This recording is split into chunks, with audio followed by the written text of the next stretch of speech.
Alright, so now we're going to take off the clutch side here. Get all these bolts from all the way around.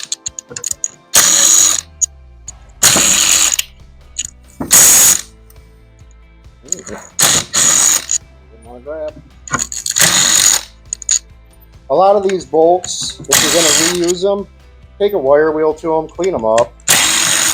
They get just gunk from the gaskets and everything and changing them. If you have it, you can trace the threads too. I've had quite a few of them just break right off them, even when putting them on.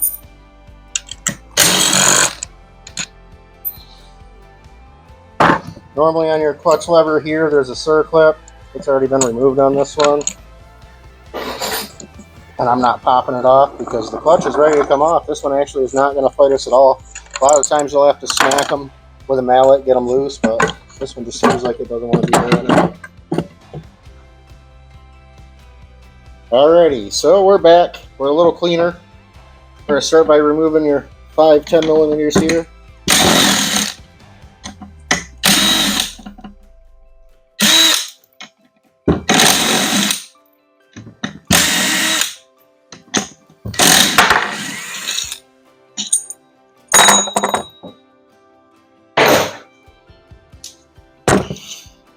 Springs. Alright, so we got the retainer here. We're going to bend the tab down on.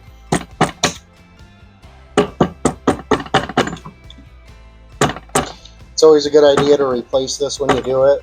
You can get away with not replacing it, but we're going to replace it anyway. Alright, so now we'll just pop this off. Generally you would use a clutch tool right here. But again, with the impact, you can kind of avoid it. Flip it around, it's the other side they would use. Pins right into there.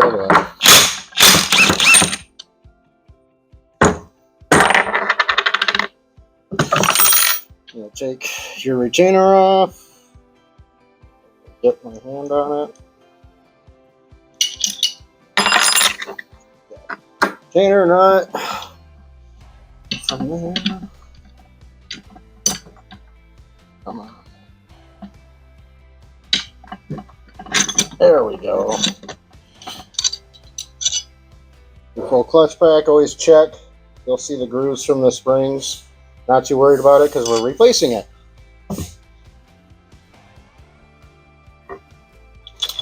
The clutch pack was probably still good, but we got a new one. And this clip will come off. You got to turn it to get it the washer where it locks up because it kind of interlocks in there. And from there, you pull it off. You're going to want to file down your grooves and everything on the edge right there. So we'll just take a file or a Dremel or something, just kind of clean them up, make them smooth. Makes for a better shift. Alrighty, so now we can get our clutch basket back on.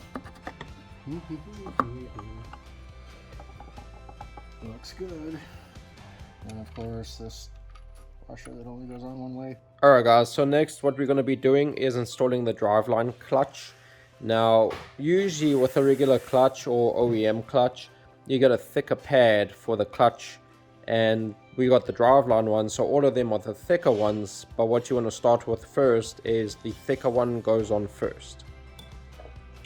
And then what you want to do is put the steel plates. Now the steel plates have a sharp and smooth side.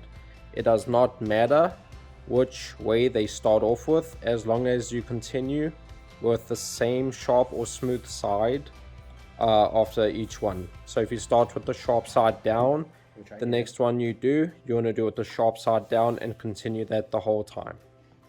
We've also pre-soaked the clutch for 24 hours as it's recommended, along with the springs and the plates. And usually with these clutch packs, some of them will have 2 cushion springs. Ours did not have it, so we're not going to be installing them. But if you look at the owner's manual, it will tell you the placement of the 2 cushion springs. Yeah, it's like in the middle.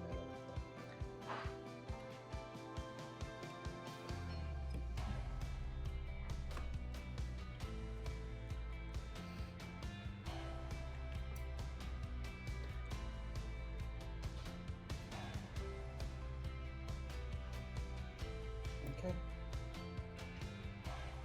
Alright, so now we're going to go ahead, we cheat a little, but when you put the plate on, you want to make sure that the dot lines up, and then on OEM there'd be a dot, ours has an arrow. Make sure they line right up.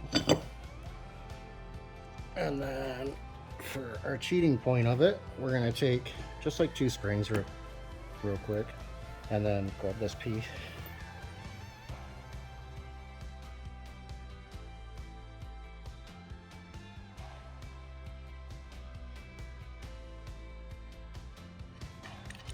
So we're not going to crank them down, but we're just going to get them snug so it kind of holds the pack together, because I get sick of fighting with getting the pack lined up. So yeah.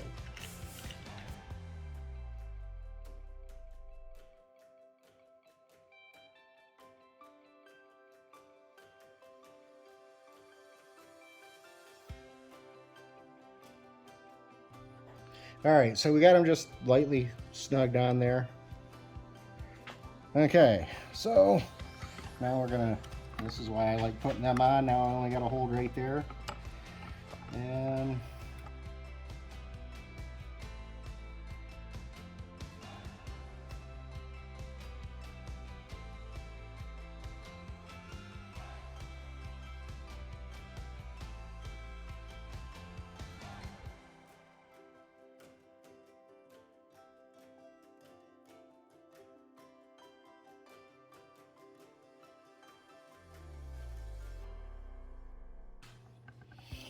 all right, so we got her. So basically there's the grooves in there, and usually you can kind of turn the whole thing and the shaft stays still. Shaft wasn't staying still, so I just turned it from turning it while it was in gear. And that got her. So now we can take these back off. Richard, grab your impact, because I'm not getting tools dirty.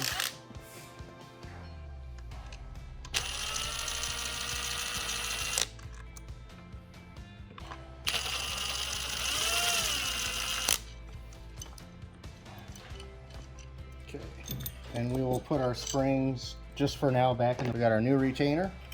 Put that on. Up for it. And then Richard's gonna grab the torque wrench for it. Alright, so we got our handy dandy clutch holder. And the torque spec for the clutch boss nuts is 58 foot-pounds. So there we go. Oh, of course I'm going to be hitting the camera.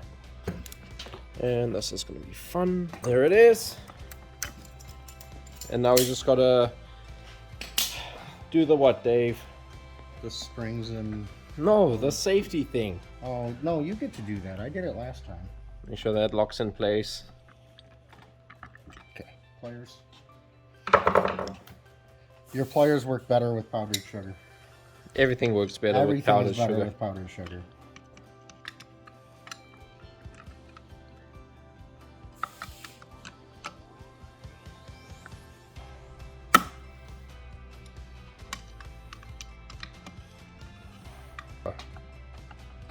Cool. Retained. Yep. On to the next step. Alright, so now we can throw our springs up on here.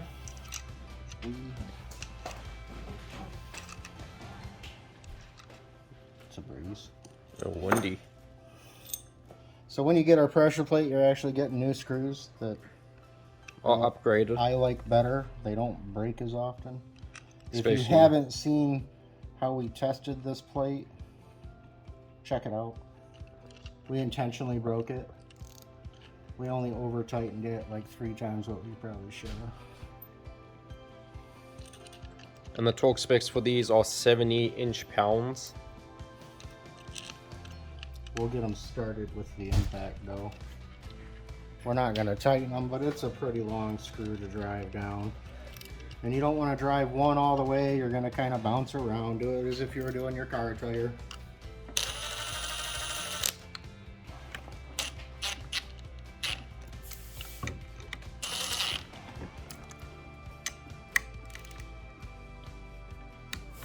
There's 1, 2,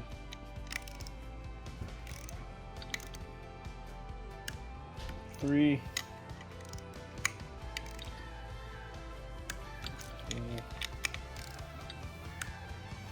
You got your little bearing that you stick on here, and you're all good to go. Okay, now we're ready. We'll throw our gasket on. Set it right on the dowels that we already put in.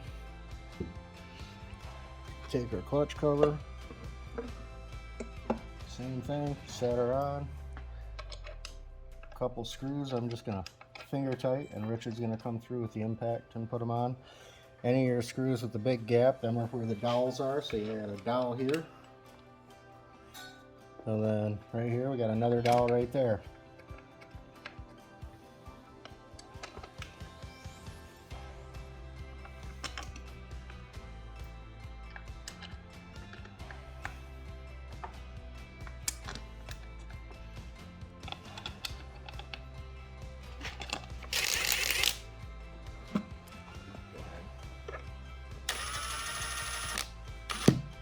We're just going to snug these up with an impact. And once again, we're going to do it in a crisscross pattern.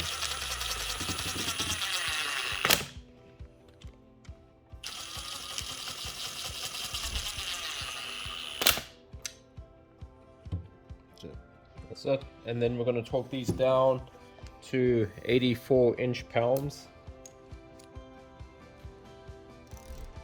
Alright guys, so once again, we're going to torque these down 84 inch-pounds.